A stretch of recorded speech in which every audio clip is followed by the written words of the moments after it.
तराना तहसील से मात्र 10 kilometre main road पर स्कूल की हालत देखकर आप भी दंग रह जाएंगे। मामला है तराना तहसील के ग्राम मलारगढ़ का, जो तराना से लक्ष्मीपुरा मेन रोड पर स्थित है। इसमें स्कूल की हालत इतनी खराब है, स्कूल के आसपास बड़ी बड़ी घास उग रही है। पूरे गांव का पानी उस स्कूल में इकट्ठा होता है, जिसको पानी को निकालने की कोई व्यवस्था नहीं है। इतनी गंदगी में बच्चे कैसे पढ़ाई करेंगे, ये शिक्षा विभाग के अधिकारियों को सोचना चाहिए। इतनी गंदगी में जब जानवर नहीं बैठ सकते तो मासूमों को कैसे इस स्कूल में बिठाकर मध्याह्न भोजन कराया जाता है। पीने के पानी की कोई व्यवस्था नहीं। शौचालय जब से बना तब से बंद पड़ा हुआ है, उसका रास्ता भी बंद है। एक तरफ सरकार बात करती है स्वच्छता व बच्चों का भविष्य उज्जवल बनाने की, क्या ऐसे बच्चों का भविष्य बनेगा? ना तो खेल ग्राउंड। यहाँ शिक्षक से जब पूछा गया तो उनका जवाब है कि कई वर्षों से अधिकारियों से शिकायत कर रहे हैं, आज तक कुछ नहीं हुआ।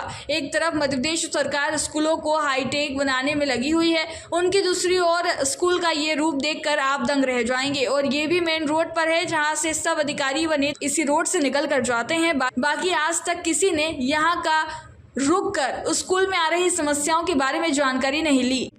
ये मध्याह्न भोजन का आप सिस्टम कैसे चलाते हो फिर यहाँ पे? जैसे मध्याह्न भोजन का तो बन ही रही नहीं सर। नहीं, कैसे चलाते? मतलब यदि पानी गिर जाता तो सामने कहाँ, यहाँ तो ना तो ग्राउंड है यहाँ बच्चों के खेलने का, ना आपको ध्वजारोहण की कोई व्यवस्था है, कैसे? बस मध्याह्न भोजन है ना, रूम में ही करा हुआ सर। और बाहर बच्चों के खेलने की कोई व्यवस्था? कोई भी व्यवस्था नहीं बाहर। और आप ध्वजारोहण कैसे कराते हैं हर साल 15 अगस्त को? बस ये जो सामने छोटी सी जगह है या रेत के सामने, हाँ, यहाँ पे करवाई जाता। बाकी सामने ग्राउंड की कोई व्यवस्था नहीं? कोई व्यवस्था नहीं।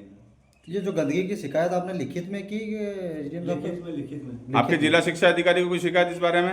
जिला शिक्षा अधिकारी को तो नहीं बताया सर। वीओ में बता दिया, 2-3 बार बिहार से मैं बता दिया। अच्छा, वो भी आए और वो भी मेरे को बोले ये शिक्षा अधिकारी आए यहाँ देखने, कोई भी निरीक्षण करने आए तो वो बोले इसको हटाओ। तो मैं बार बार सरपंच साहब को और मंत्री साहब को बोल दूँ। तो यहाँ ऐसी स्थिति है कि बच्चे कहीं भी जनजनावर हर चीज़ का डर ही रहता है। कितने बच्चे हैं यहाँ पे? 15 बच्चे हैं। और टीचर कितने हैं? टीचर 2 है। एक टीचर का क्या नाम है? अंशा सिंह। वो सीसीएल की छुट्टी पे, गंभीर बीमारी है। तराना का एक गांव है मल्हारगढ़, वहाँ पर बच्चों को न तो कोई व्यवस्था है, न खेल ग्राउंड की व्यवस्था है, किसी प्रकार से कोई व्यवस्था नहीं है वहाँ पे। और गंदगी का आलम ऐसा है कि कभी तक कोई साफ़ सफाई नहीं की गई वहाँ पे। जैसा कि आपके द्वारा संज्ञान में लाया गया है, उक्त ग्राम के संबंध में पूर्व में भी मेरे पास शिकायत आई थी, जिसके संबंध में जिला शिक्षा अधिकारी को विधि संगत कार्रवाई हेतु शिक्षक के विरुद्ध लिखा गया था जी। और अभी जो आपके द्वारा संज्ञान में लाया गया है, वहाँ सफाई नहीं है और अन्य चीज़ें जो हैं, उसके संबंध में मैंने बीआरसी को तत्काल उसको उस स्थान पर रवाना किया है जी। और जांच करके जो भी विधि सम्मत कार्रवाई की जाएगी। सर, बाउंड्री पे पूरे गांव का पानी वहाँ इकट्ठा होता है, गंदगी पूरी स्कूल के बाउंड्री में इकट्ठी होती है। सर, उसको निकालने की कोई व्यवस्था पंचायत द्वारा भी नहीं की गई आज तक? पंचायत के माध्यम से कराएंगे। ठीक है, थैंक यू सर। आपका नाम? ओम प्रकाश राजूरिया। एक तराना के पास एक स्कूल है मल्हारगढ़ में, वहाँ इतनी गंदगी है कि क्या बताएं हम आपको। बच्चे पढ़ते हैं उस गंदगी में, और आप स्वच्छ भारत की बात करते हैं, तो कहाँ तक स्वच्छ भारत का सिस्टम सही है, ये बताइए आप बताया नहीं, मेरे ही जिला पंचायत क्षेत्र गांव है मल्हारगढ़, और निश्चित रूप से आपने बताया तो उस तारतम्य में भी एजीएम साहब से बात करूंगा।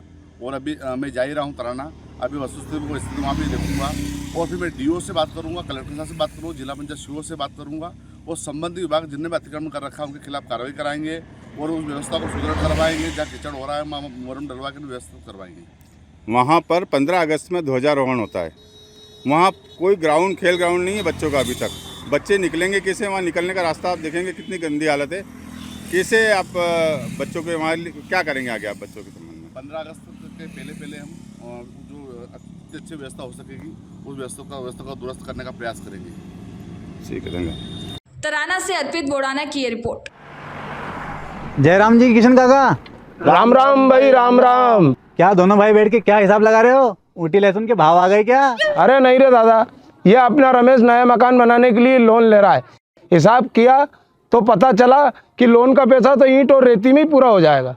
और अभी तो सीमेंट लानी है, सलिया लाना है, और तो ठेकेदार को भी पैसे देने हैं। मेरे तो कुछ समझ में ही नहीं आ रहा कि कैसे बनेगा मेरा नया मकान। अरे किशन काका, कहाँ इन रेत, सीमेंट और लाल ईंटों के चक्कर में पड़ रहे हो? मेरी बात मानो तो अपने घर को बाबजी एसी ब्लॉक से बनवाओ। इसमें ना सीमेंट और रेत की जरूरत होती है, ना ही तराई करने की झंझट। और लाल ईंटों के मुकाबले आपका मकान काफी तेजी से बनकर तैयार हो जाएगा। इससे आपके पैसे तो बचेंगे ही, साथ ही मजबूती ऐसी कि सालों साल देखने की जरूरत नहीं।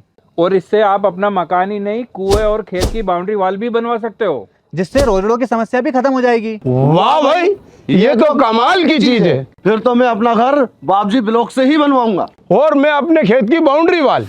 ज्यादा जानकारी के लिए स्क्रीन पर दिए गए नंबर पर अभी कॉल करें। बाप जी AAC ब्लॉक्स, स्टील से मजबूती।